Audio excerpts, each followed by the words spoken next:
V času, ko je Slovenijo obiskala angleška kraljica, je pisarno društvo JHD obiskal Guinnessov rekorder v skoku s padalom iz letala z višine 8000 metrov, oseba, ki uporablja invalidski voziček. Pozdravljen, ali se lahko, prosim, predstaviš? Pa ovako, ja sam inače vojni padobranac, napravio sam 984 skoka. 18. decembra 2003. godine imao sam umršenje padobrana i pao sam sa 1200 metra. Udario sam u zemlju približno brzinom od 120 km na čas. Od samog početka sam znao da ću ponovo skočiti. 3,5 godine nakon toga sam ponovo skočio u Beogradu sa 3200 metra.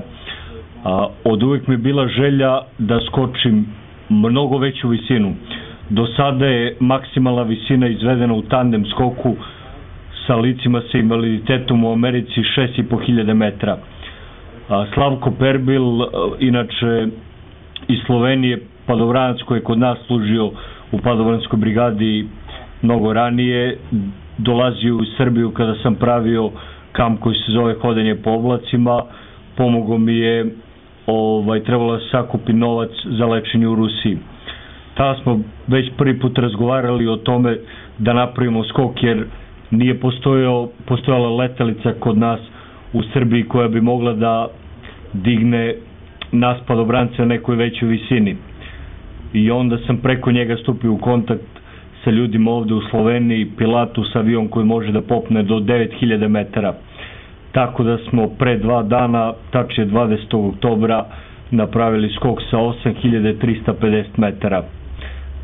To je trenutno Guinnessov rekord, jer najveća visina je 6500 metara.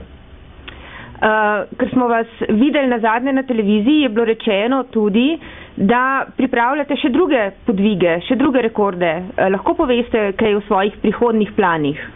Sljedeća stvar, znači s obzirom da kažem da sam u udruženju koje se zove Sve je moguća i sam takav sam čovjek koji ne odustaje od ničega.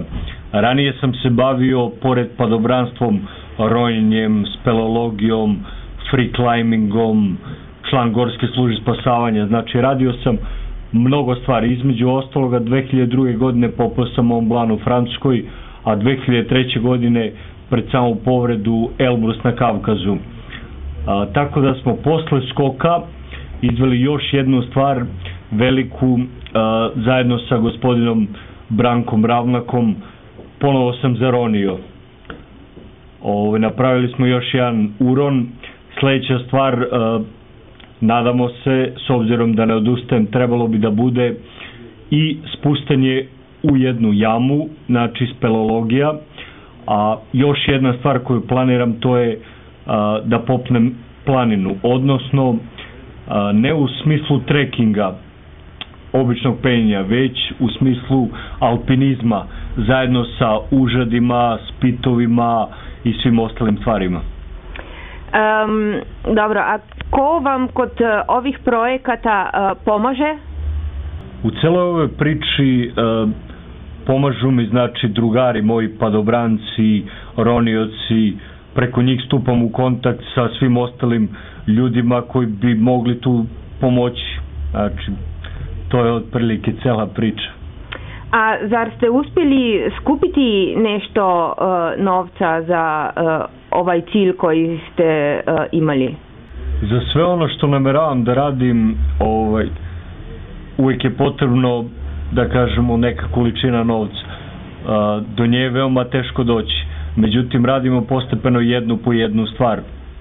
Tako da nadamo se da sve ono dalje što je u planu i što je moguće izvesti, da ćemo uspjeti da prikupimo novac. Dobro, a sad kako može ljudi koji sad ovo gledaju na internetu ili bilo gdje vama pomoći oko toga? Pa nadam se da ljudi koji gledaju trenutno sve ovo o čemu pričamo, da će na neki način moći pomoći. Tužna je priča što za sve te stvari je potreban u većoj količini novac. Pa, ako postoji ikakva mogućnost, posle cele ove priče iće brojevi računa, ko je spreman da pomogne da uplati bilo koliko novca, bio bi mu zahvalan. Hvala.